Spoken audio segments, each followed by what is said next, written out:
Welcome back, everybody, and we'll now begin with our third session on the legal and regulatory aspects for this evening. We have with us Mr. Nishith Desai, founder and managing partner, Nishith Desai Associates, who will speak on this. And our session anchor for this evening is Mr. Bharat Basani, the chairman of Legal Affairs and IPR Committee of Bombay Chamber. So over to you, Mr. Basani, to anchor this session. Good afternoon. Nishith Bhai, at the outset, I would like to thank you for accepting this invitation from Bombay Chamber. I don't think this audience really needs any introduction to Nishith Desai, but is for those of you who are new here. Nishith Bhai runs a research-based international law firm in Bombay, and one of the most technologically savvy, very research-focused, very different model law firm called Nishith Desai Associates, with offices in multiple locations in India and abroad. Nishith has a very interesting kind of mix of people in his firm. His law firm does not have only lawyers, they have chartered accountants, they have people with technology background, and completely different model than most of the law firms in India have. And he has been running it very successfully. Nishith Bhai is internationally renowned corporate tax and IP lawyer, and many of the large multinationals have been consulting him. And if you see his big profile, which we are going to circulate to all of you, so that we don't waste time, Nishith Bhai himself and his firm has a number of international awards for his innovativeness and the manner in which the entire firm has provided service to the client. With this background, I would just like to set the context for today evening's discussion. Post-July 1991, when India adopted the LPG policy, liberalization, privatization and globalization, one clear thing which emerged was that many sectors which were earlier reserved for public sector exclusively were allowed to be operated by private players. And we can give example of insurance, examples of telecom, examples of DTH, media and entertainment, civil aviation. And each of these regulations, if privatization, inevitably led to setting up of sectoral regulators. And we had SEBI for capital markets, IRDA for insurance, TRAI for telecom and media and communication. And I can go on and on. And there are at least more than a dozen regulators. The other thing which happened, and which all of you are witness to, that these days the parliament is not making much of laws. The parliament hardly functions. They are taken away by the political issues and triple talaq and all that stuff. The real lawmaking is done at this regulators level. SEBI, RBI, and all of you who are dealing with regularly with SEBI regulations know that there is no point in purchasing those 2 volumes of SEBI published by taxmen, because by the time those books come from the bookseller to you, that book has become outdated, because already every week SEBI comes out with various notifications and circulars changing the law. So is the case with RBI with regard to FEMA regulations. And I can go on and on. In fact, I came across a very interesting study that how much is the public consultation involved in framing of these regulations. Internationally, it's an established practice that the regulators are supposed to lay down the process they are going to be adopting for framing the regulations and what is the degree of public involvement. And a study is done by an organization in Bombay which has found, they took one representative here, they took SEBI, RBI and TRAI as the 3 regulators. They took out the delegated legislation which was passed by these 3 regulators. In terms of SEBI comes out with regulations and circulars, RBI comes out with regulations, circulars and notifications, and TRAI comes out with regulations. SEBI had a public consultation only in 10% of the regulations framed by them. RBI had less than 5%. TRAI had little more because TRAI Act mandates public consultation. But still, they never published what were the public comments received, how they were considered and how the final regulations were framed. In fact, the entire report was quite shocking. So now, with this kind of background, we are saying that we have got the ease of doing business, we have jumped, our rank has gone up very high and Modi government tried to make a big capital out of it. And I suppose the major reason for that rank going up was that India never had a corporate insolvency law and we passed this insolvency and bankruptcy code in December 2016. We made it effective from December 2016, and that led to a jump in the rank very significantly. We never had a corporate insolvency law. But as far as comes to our judicial system and the efficiency of enforcing the legal contracts, we are still very low down, and on various other parameters very low down. Criminal justice system is virtually on the verge of collapse. Our tax system, Mr. Nishith Desai will deal with in terms of what are the issues and challenges with our tax system, tax administration. Now, given this backdrop that we have a large number of regulators framing regulations like factories almost every week, and given the fact that we want to be the most competitive in 2025 and 2025, what we need to do, I would request Nishith Desai, what are the 5 to 6 major regulatory or legal reforms we require, or what are the 5 to 6 major concerns which you have, given this background, that how, and also one aspect if you can touch base upon, are our laws keeping pace with the technology the way it is changing, the entire digital which is emerging, are we lagging behind or we are at par with the rest of the world? Yeah, so thank you, Bharat. I think chamber, I think is one of the most respected chambers, and we all grew up. I'm very happy to see a number of my friends in the audience, Sudhir and Prakash and everybody around. So I think thank you for finding a very valuable time. I can't afford your time. So I'm grateful to you all here. Just to settle in context, right? First of all, let me make some corrections. Of course, we have chartered accountants and engineers and medical surgeons and other people, but almost all of them have to do law. Because the way in which happened, I think, we have not understand yet, that 1,000 people will queue for a job. So when I started practice, I was, who will join solo, right? And so I remember Ganesha, how anybody who comes first, chop off his head and take it, his brain, right? So first person to join, he was electronics engineer, and he did not get visa to go to the US. And he thought I'm an immigration lawyer. I'm a tax lawyer and corporate lawyer, other kind of stuff. So I said, no, it is a guy who is, engineer. This is a brain, right? Then he said, he was crying with his father, and he said, I said, can't do anything. You can't go to US consular and say, give him the visa. And now it is even more difficult. So I said, wait, think for a moment. And but what do you want to say? This way, whatever you say, I'll do it. So I said, are you sure? Why don't you become lawyer? So he said, whatever you say, I'll do it. So I said, come from tomorrow and join me. Then he started his law. 3 years down the line, he finished his law. And in the meanwhile, he specialized on telecom regulation. Because telecom, more meat is in the annexures, where you read technical jargon, where people play around. Whereas lawyers only look at the operational side, and arbitration and all that. But so if you understand both sides, so telecom, and I got an invitation to speak at the Pacific Telecom Commission in Hawaii, just about the time he was passing out his law.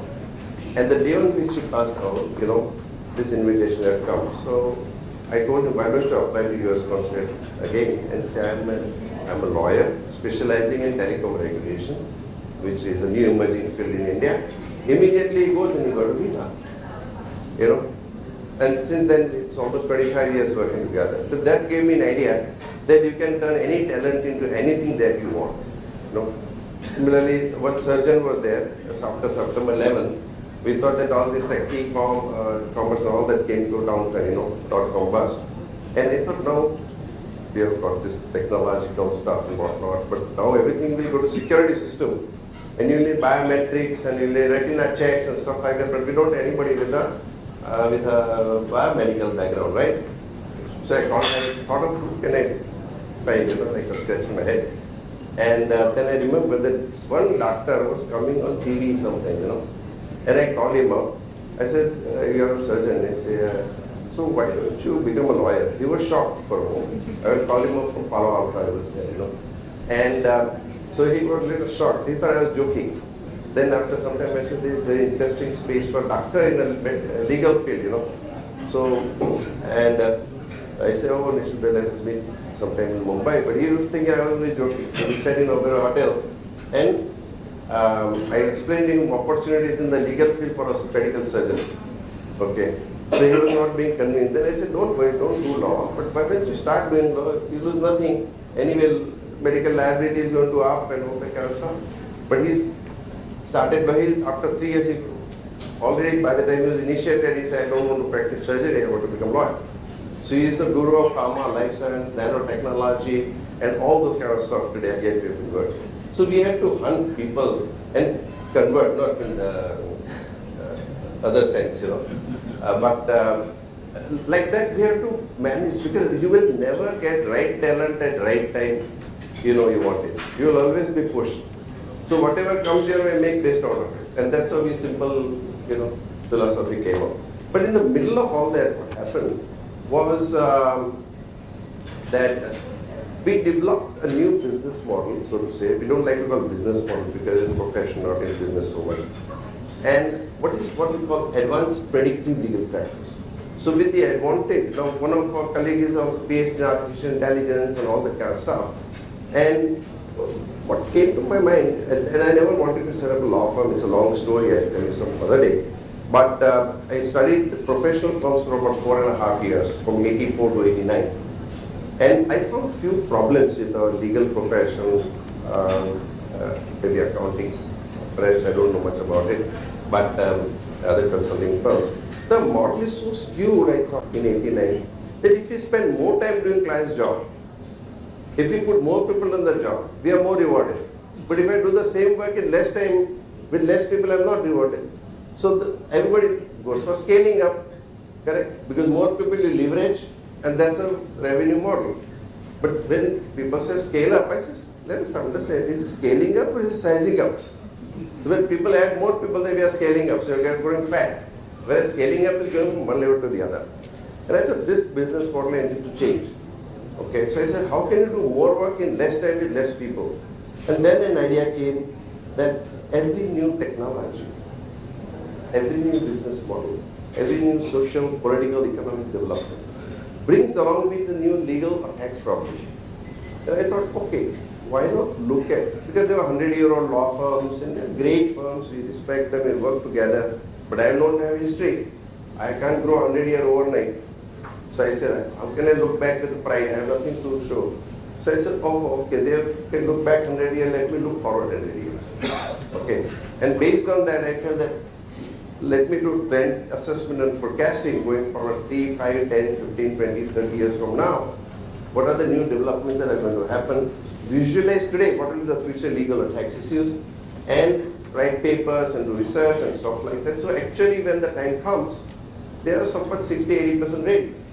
Okay, so you have less time because in the technology world, clients come with the emergency problem, you have not understood technology or process. So we started spending, that's how we became a research-based law firm, straight information. And and I can go on and on. So we specialize like drones today. You talk about public consultation. Recently drone regulations have come, They're a disaster, okay, except a toy you cannot fly, honestly. And what we thought, that we make all the representation, write papers and these and that, how much time we spend, right? NESCOM, I think my friend from NESCOM is there, another organization. We all keep on writing papers, how many of them are read or even understood, and then your important 100 points come out of budget or otherwise, and you say, oh no, let us make 25, 10 points. I think public consultation process has gone on a task in India. We really need to do something about it. So I said, this time I'm not going to write down. I held a global conference on a webinar, and I said, I'm only going to make digital presentation. So we had a presentation, and all the comments from world over came, they were all recorded, and I said to Giant Sia and everybody, I said, here is a digital public hearing. Okay, we don't have time to write down because we waste our time. Okay, and it's a digital public hearing. Here is, you will tell your bureaucrat to read, listen. He can listen in the car, he can be in the office, and get a point. Just as you hold public hearing, you listen to people. So it is an e-public hearing, So in 1.5 hours we sent out, and been talking about it, now they are already wondering. And we got inputs from California to Europe to everywhere in the world. And we have to differently think now and also push government that, first of all, sending representation, just imagine the amount of paper we waste. Okay? And the time we spend on the professionals, a lot of difficulty.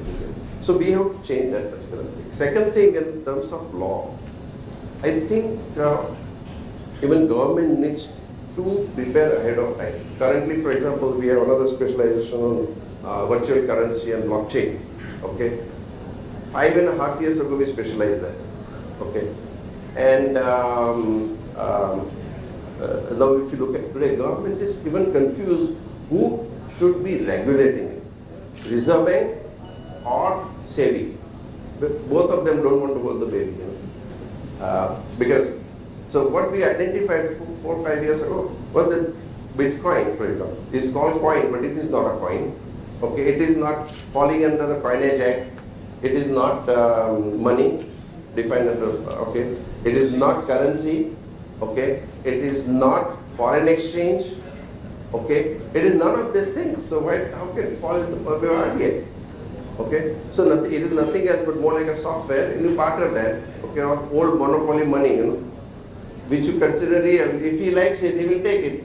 Old post stamps, I give it to him, and he says, you like it. He knows that if I give it to somebody else, he is going to take it. So it's community-based currency, and it's a barter system, right? So it's a commodity. And so now, government is still confused about what to do with this whole syndrome. They were unprepared. And now already India has become one of the largest markets for Bitcoins. Almost 9% of global Bitcoins are supposed to be held by Indians. Okay. And government is still fumbling, and in the budget it was said that it will still take 1 more year for government to come up with something like that. So we have to really now think ahead of time. In the process, the worst thing that's happening is that innovations relating to blockchain or ICOs, and stuff like that are going away to other countries. We had Startup India, Stand Up India, 16th of January, Prime Minister talked on the big platform. Lots of money was spent on publicity. And on 14th of February 2017, I had a meeting with PM. And I had to frankly say that you came up with Startup India and Stand Up India policy, where you give incentives to startups, which are called eligible startups, right? Now, I said, what kind of definition we have provided in that? That 75% of the application for eligible startups have been rejected. So, if 75% applications are rejected, that means either something is wrong with the drafting of the whole thing, or, with the people, So, there is no meaning. And now we have to, do that. At the time when we are doing this, we have to be really mindful about how much public time, money, energy, and stuff like that we spend. Similarly, there are on drug policy and nanotechnology policy and most of medical devices, whether it's a drug or a device and all those kind of stuff. So we specialize that, and we find there are so many issues. But at least today, one way of looking at it, there are all these challenges. Okay, IoT is going to bring not only new technologies to place, but new business model. If somebody is interested in reading something more about it, there is a very nice article by Michael Porter in Harvard Business Review some time ago, and it talks about new business model emerging out of the IoT, Internet of Things. Okay, so in every technology business, technology per se doesn't succeed. Along with that, you need a business model, and of course, along with that, you need regulatory regime. So we have to really start looking at the future thing, and government needs to do that. But one way of looking at it, as I say, these challenges. But for us professionals also, it's an opportunity to contribute. I'm sorry I went too long. I don't know how much time do we have? Yeah, we have time still. Okay, Indian Standard Time? Yeah. This is since you deal with tax, I have a couple of questions on that issue. See, every year we have this entire exercise of budget making, which starts from November, December, and it culminates in February. Earlier it used to be 28th February, now they've shifted to 1st of February.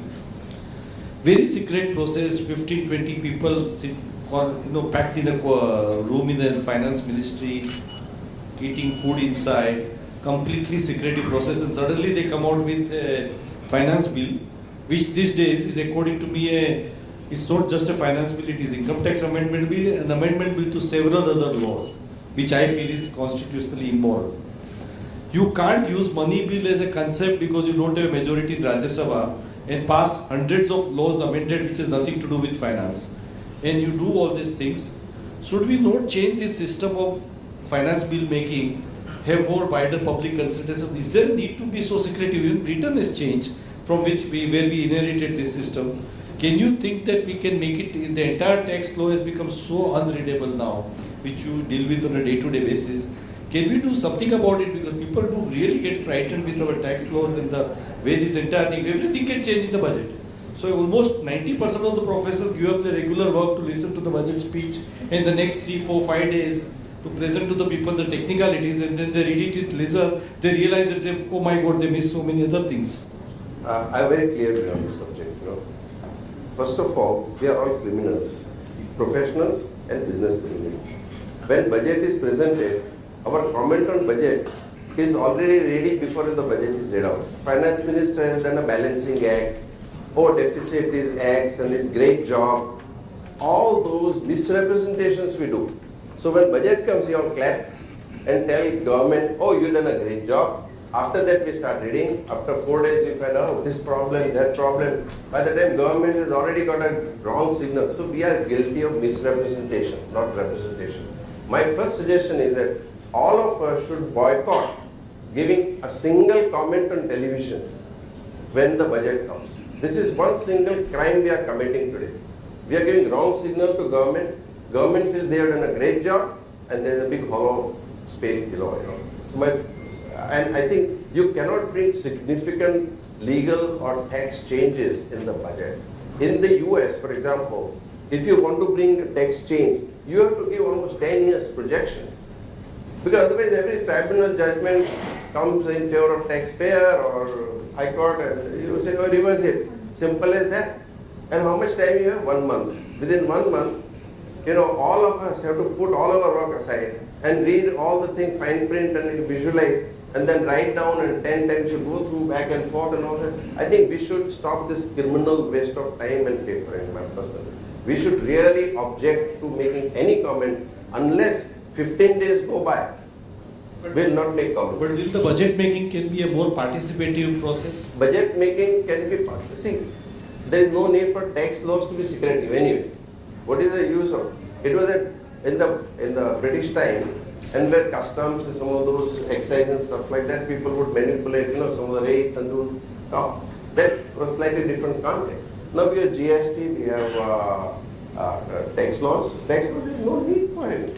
Substantive changes you bring, and it is so problematic that not only you bring laws that are badly conceived, but also badly drafted.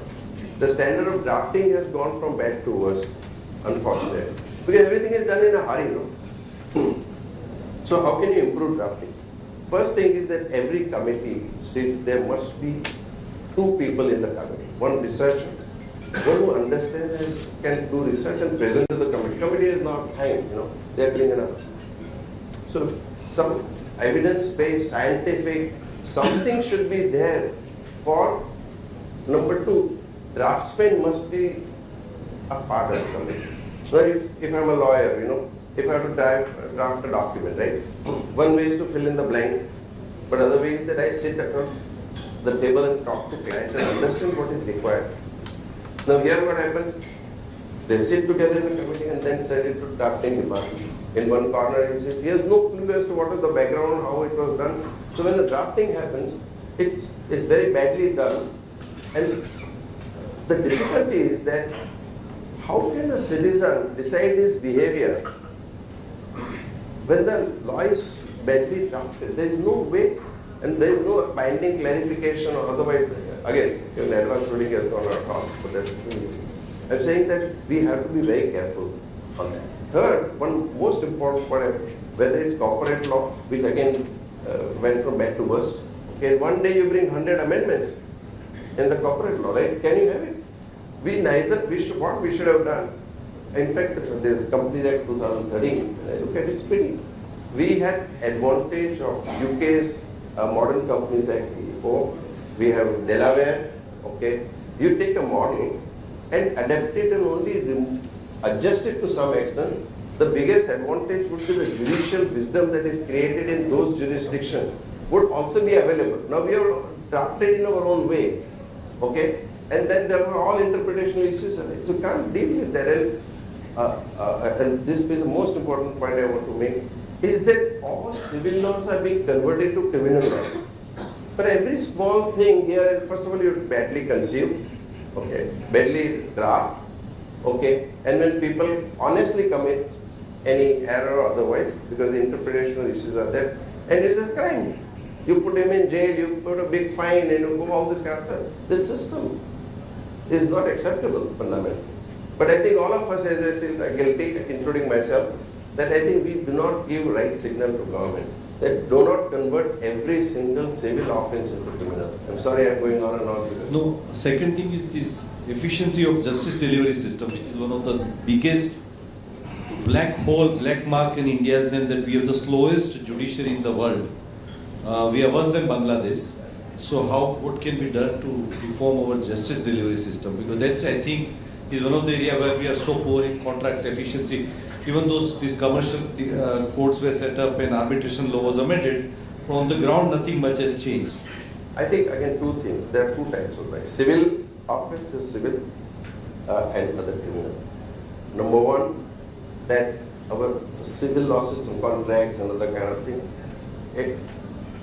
all the length of the judicial proceedings, the whole principle, if you can't finish litigation this life, you got next life because you believe in reincarnation. So nobody is in a hurry to finish the case. But it's so expensive and it's still a commercial side. Now we have got at least some better arbitration law. Okay, Mumbai has now international center. I am also sitting on the board of Singapore International Arbitration Center. That is one alternative.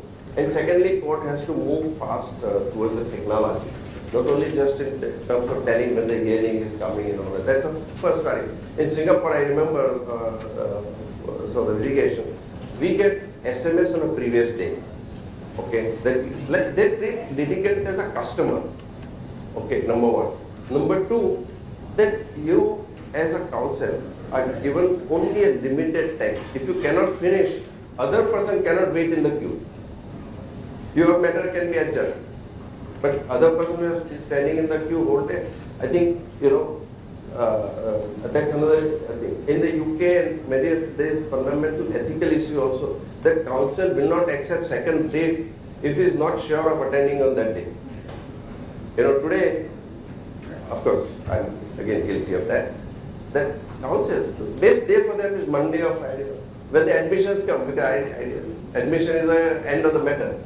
Correct, and most of the remedies are that either interim relief is and then you take so many matters on everyday basis, which I think we need to, even as a profession, we have to improve ourselves, that we can't have litigant coming to Supreme Court and doing all those kind of things. So both ways, I think in terms of the court adopting the e-filings and doing even e-hearing and stuff like that, plus our profession itself must improve our practices that we really need to.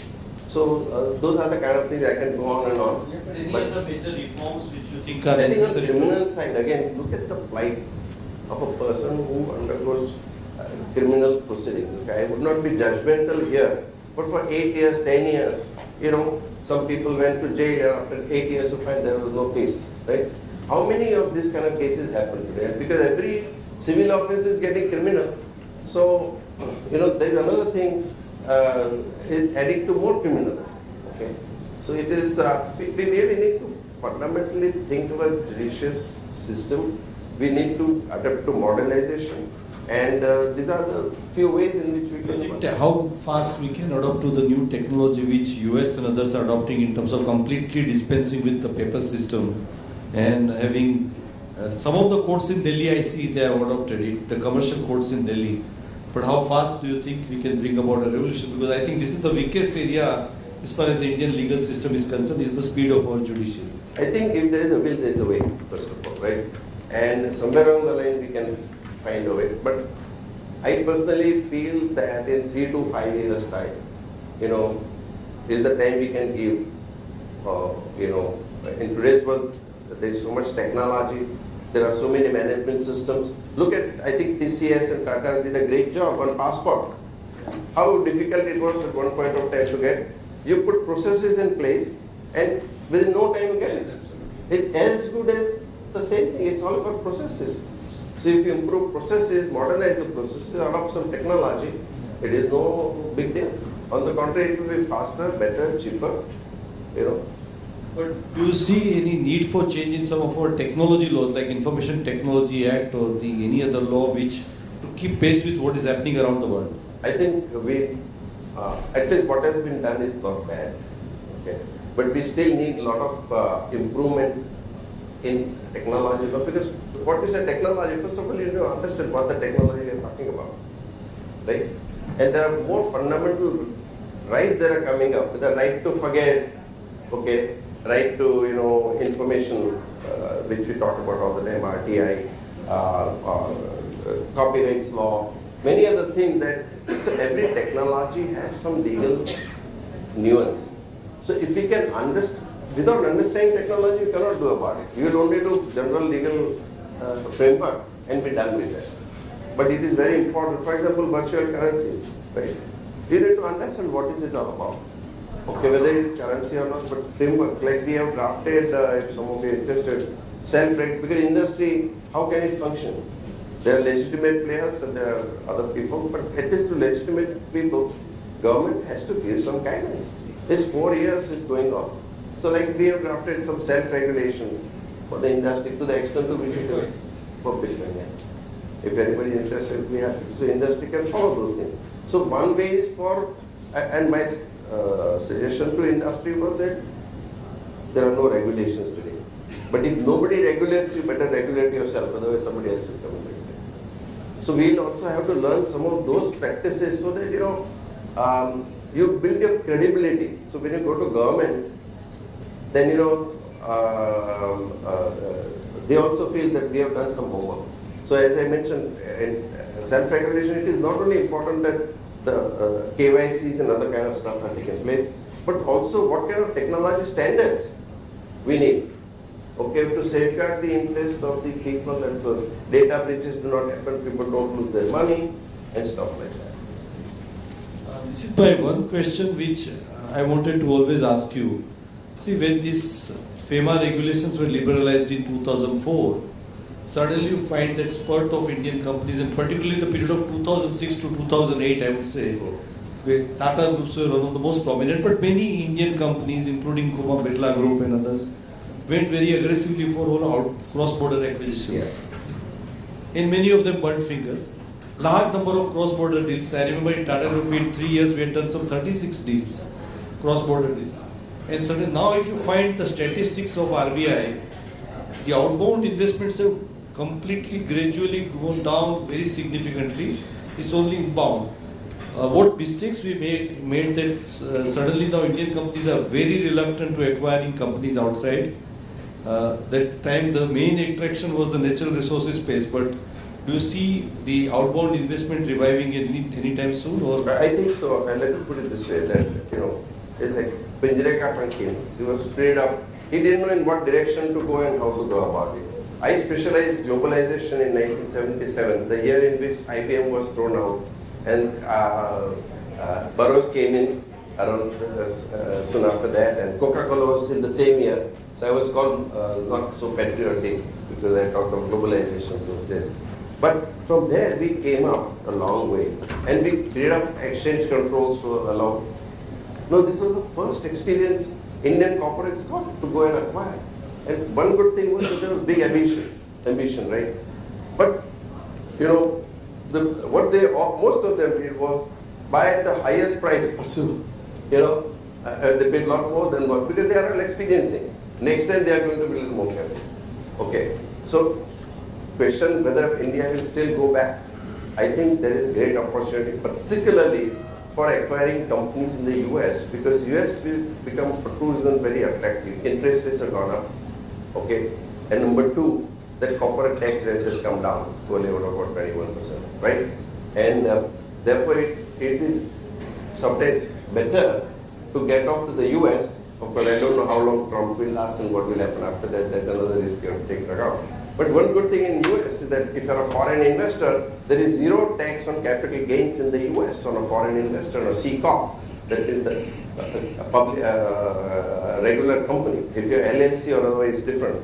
Otherwise, even if I make $1 billion gain on the US market, or so there are some distinct advantages of getting to the US.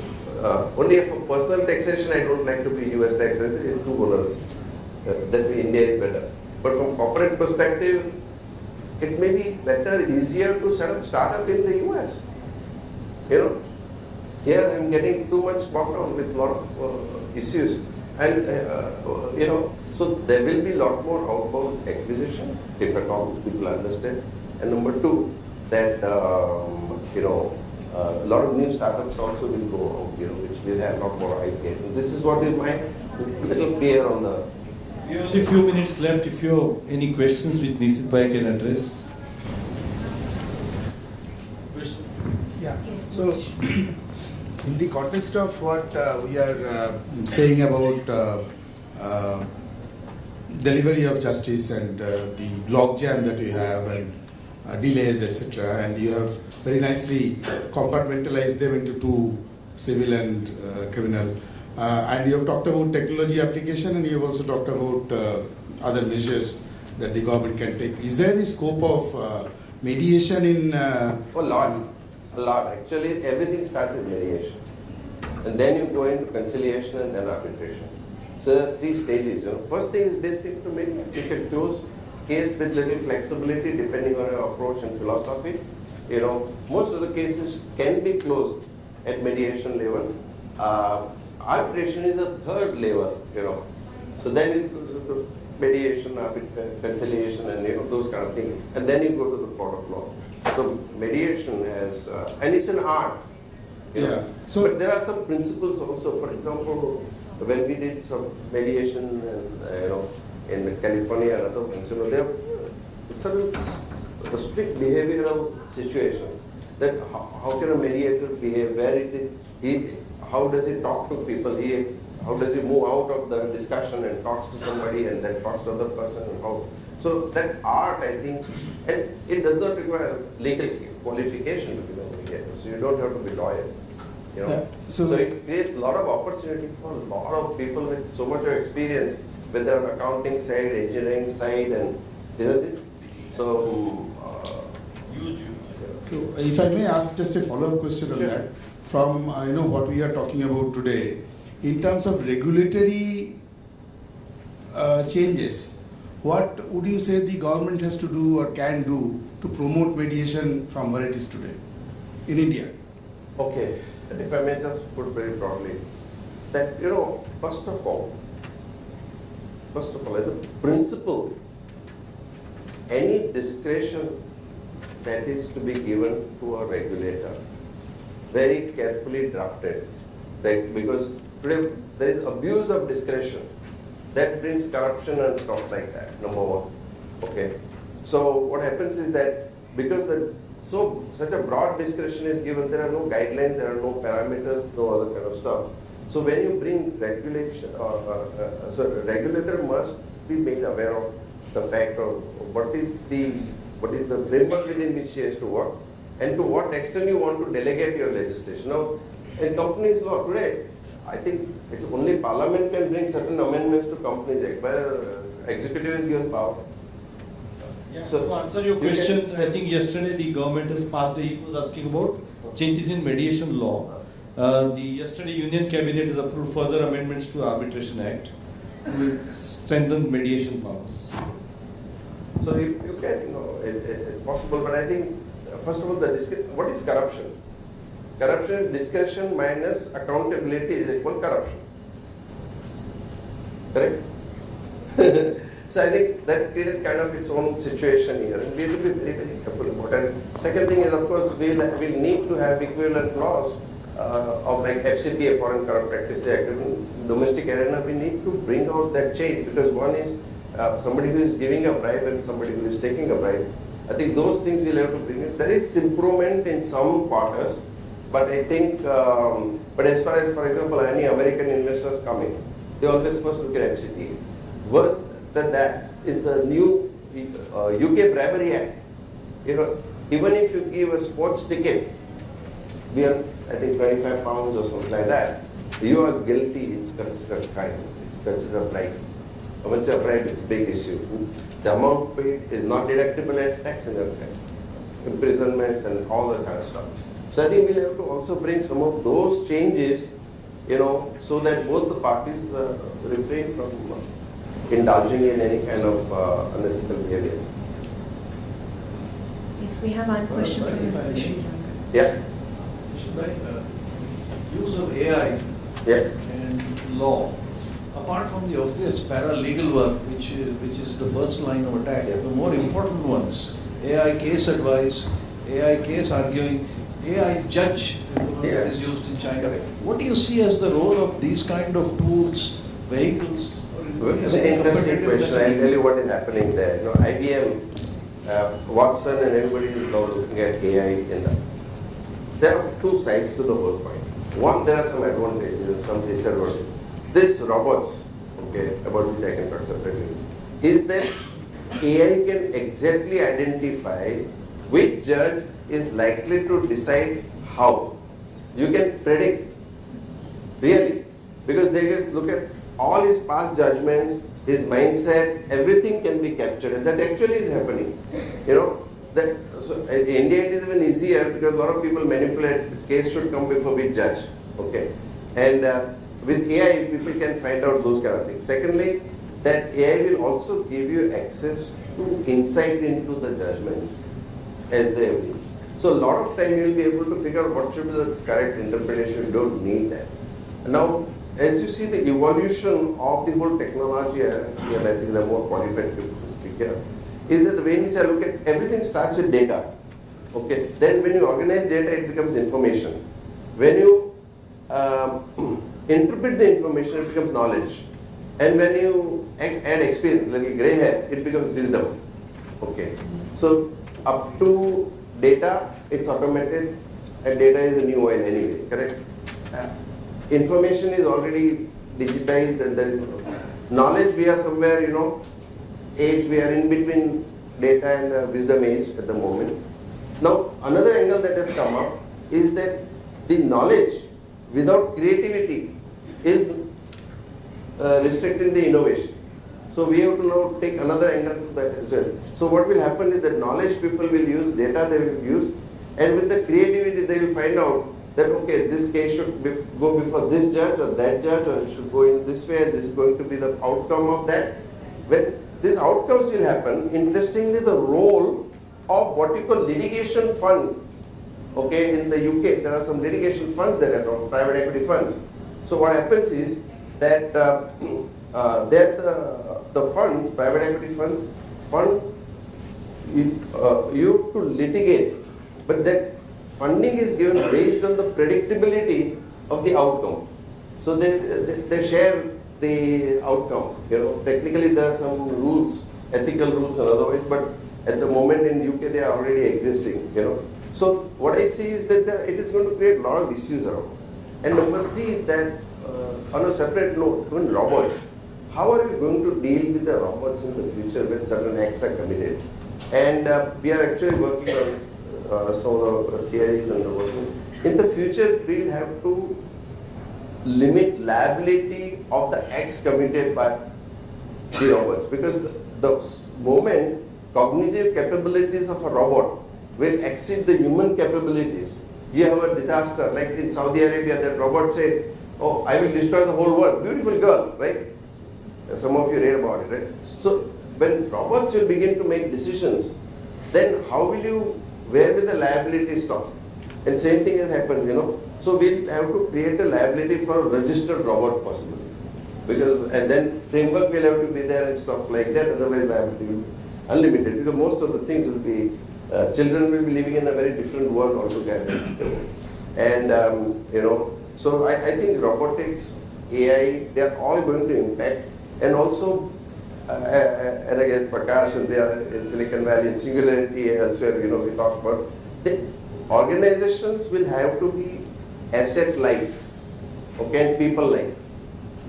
Less people, less hard assets, you know, the whole organization. So everything will be technologically driven.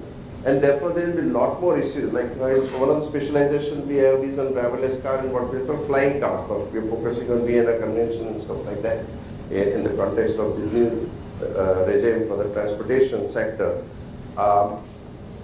You know, what happened on sometime in June, we had a paper presented on this, and we had a simulated case that if Tesla meets with an accident, what would happen? How will what Tesla will take a position? What sensors, because it's sensor driven, what position they will take? What software companies will do? And I'm sorry, I'm going too long, so I'll just close in a second. But we visualize all the scenarios, and as it was a press conference we released, next day Tesla accident happened in Florida. We never realized on the previous day we'll discuss all that, and the second day this thing happened. At exactly same position, Tesla said, okay, if you're on driverless car, don't lift your hand from the steering wheel, don't slip. We have not told you to do so. You still be careful. And what happened in that case, you know, that the car mistook the white truck in front of it as a cloud, okay, and moved forward. But there will be a lot more ethical issues coming. If somebody is coming in front of car, whether car should stop and save the person or a dog, or it should injure the passenger inside. So ethical issues are the biggest issues we are going to confront in the AI and robotics issue. And if some of you want to read, my friend Vivek Wadhwa has written a beautiful book, what is called Driver and the Driverless, you know, and he has visualized all different technologies and what kind of different problems that will come in the future, you know. So maybe I'm going on too long, my apologies. We'll still take one last question from one Mr. more. Manish Kumar. Good evening, sir. Our next session speaker is not Yeah, no arrived yet. problem. And Prakash has a question, I can't deny him. Okay. All right. So my question to you is around a subject that you briefly mentioned around accountability, and let's go to the regulators and talk a little bit about regulatory accountability. Yeah. Now, this is one island. Although being a democracy, one does realize of late that if one goes into how the laws are made around and regulators are being empowered with, you know, the old laws, the SEBI Act is 1956, etc. There is a whole lot that they can do and choose not to do both ways, and not be accountable to people. And not be answerable, no report comes out, no state of the union, no state of the economy, nothing really comes out. Our finance minister may be accountable and he's questioned. Do you see this as a good state? Do you see this needs improvement? You know, like some data was presented around for only 10% of consultation papers where of all the regulations were consulted upon. Things like these. And a follow-on from this one would be, like the US has principle-based regulations generally, and India follows the letter-based regulations. So, which is it time that we switch to that, given all the cryptocurrency, etc., everything coming up, and regulators grappling with it and coming up with guidelines at best to begin with, etc., which are basically moving towards principle-based, alignment to existing laws. Lately, some people have some question on US principle based on Trump, So his principles are slightly at odds with most people want to see them, So I just taking a little pinch of salt. But I think you're right. There is a lot more, whatever right, wrong, good or bad, principle-based approach, which is the starting point of any strategy. Strategy comes at a very low level. Strategy is all about choices, whether to do this or that. To do that, right? How do you make choices based on philosophy? So in theory, philosophy comes at the top, then comes from there, your mission and the vision and the goals, and then the strategy, and then structure. Structure never follows strategy, never precedes strategy, right? So first of all, you have to have a philosophy. If you see, law is nothing else but a philosophy that is documented. Okay. So it is like religion. Religion is all about philosophy, but it's all about rituals. So when you follow ritual, at philosophical level, all the religions are same. When you write down rituals, then become religion. That is how it is. So I would agree with you, but I just close in a minute that people have to understand, and the governments have to understand there is a difference between a regulator and a controller. And there is a vast difference. The regulator is perceived to be not only a regulator but also a developmental agent, for the. So it is not just it just controls and strangulates everything. So we'll have to have some of those changes. And Bombay is looking at me with little, No, I just wanted to. I understand where you're coming from. See, classic example I'll give you just to supplement what this is by saying. January this year, RBI came out with master directions on foreign direct investment, FEMA 20. Not one public consultation. None of us were even aware of it that they are going to come out with it. And significant changes made, but the RBI governing circular did not clarify any changes made from FEMA 20 earlier. So this is a reality in India, and that's why I tell you that there is a huge amount of study being done. I think the regulators need to be made much more accountable by having wider consultation. Public consultation. Yes, I just want to make last later on less than a minute. Yes, sir, sure. But then it's just. Can you have the mic here, please? Coming to the theme of our conference, enhancing competitiveness, one of the things that's been happening over the last 10 years and probably 15 is a proliferation in a number of regulators. And in many cases, regulators take decisions that don't seem to be broadly applied. You talk about predatory pricing in telecommunications. There's a TRAI who takes the decision.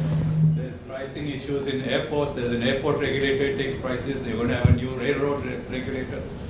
How do we prevent this proliferation and come to a more sensible arrangement like the US Commerce Commission? The Federal Commerce Commission addresses all of these issues in all of these industries in a uniform manner without getting this industry-wise and problem-wise regulator, which seems to only generate jobs for retiring IAS people. Well, the way in which I simply look at it is that regulator's job is to facilitate the orderly growth of any particular industry. Beyond that, I think they should not interfere in market process and general principle. So if we draw out, broad framework for a regulator, that would be in every regulator, whether you need a regulator or not, often becomes a question mark. Because like in virtual currency, one view is that no regulator should be there. But then there is abuse and people are defrauded and stuff like that. And people think that if there is a regulator, we have more legitimacy, and somebody is held accountable for, if any misdeeds are happening, that is what is the biggest issue for any government. And number two, that if you have, as you rightly said, there is a proliferation of the regulator. So we have to really decide where you need regulator, where you don't really need regulator. And in the whole process, what happens is that there are so many new developments taking place. And therefore, sometimes there is a need for different regulators who understand the industry, understand the space, and then they, facilitate. As you have always observed in your industry, IT industry, that India flourished because there was no minister of IT. I think you always mention that. So when there was no minister of, IT, it grew exponentially, of course. But then, it has come to a level where you may have different issues coming up now on the privacy, on the other kind of stuff. So that's the thing. Yes, so you wanted to say one last. Yeah, no, I think because this is a subject of law and the regulations and all that, I think I have a dream that who frames laws, right? The parliament. And how parliament does it, and Sudhir knows my views on that. The members of parliament. Who are members of parliament? They're agents of the people, right? But they of course act as masters. And so the job of technology is to disintermediate. Do we need these members of parliament? Do you need this brick and mortar parliament?